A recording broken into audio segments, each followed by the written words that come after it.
The probability number 1 question from the midterm review is very similar to a question that actually appeared on your probability knowledge check.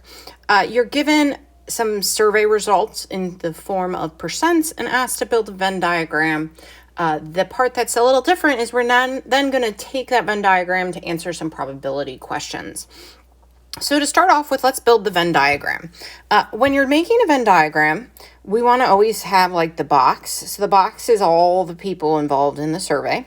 And then we're making a 2-circle one. So I have circle 1 and circle 2. And I probably didn't really give myself enough space there. So I'm going to make this circle a little wider like that. Okay, and then I'm told math and English. So we're looking at math and English, and I have everything labeled. All right, I'm going to switch colors just because I don't want to get them mixed up with the colors that are already in the diagram. And so I now need to go through and sort of figure out values since I was given percents. And so if I focus on that math number, so for math, we have 56.7% registered for math. And we're told that there were 150 freshmen. So that 56.7%, that would be 0.567 of or times the 150.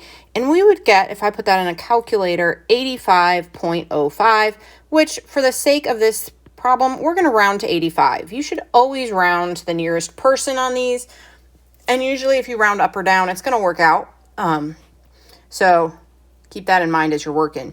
English, we do the same idea. So we have 0.467 out of that 150, and that would get us 70.05, which again, we're going to count that as 70.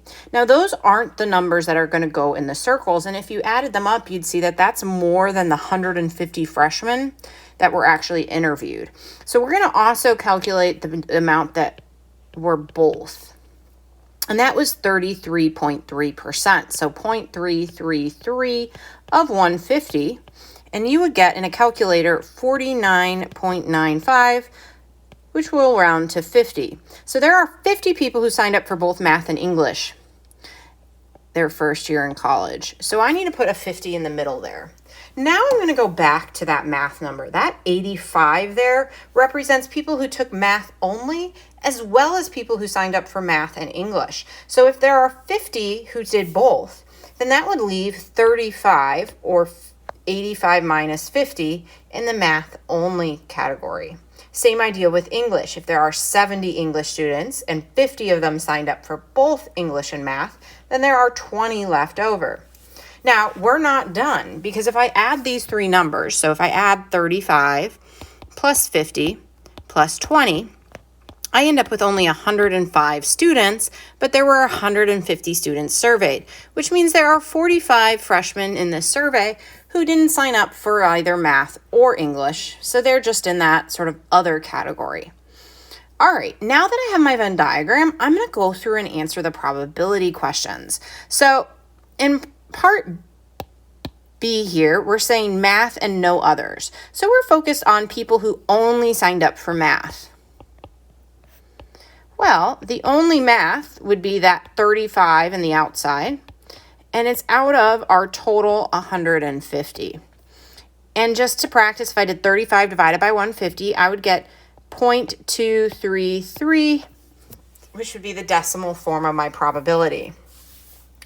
English or math, with the or probabilities on Venn diagrams, basically you add up the three values in your Venn diagram. So it's everything not on the outside, which we've already done. That was 105. And then that would still be out of the 150, which is actually 0.7 or 70% of the freshmen took English or math. Now, English and math is just the overlap. So this one should be just the overlap. This is everything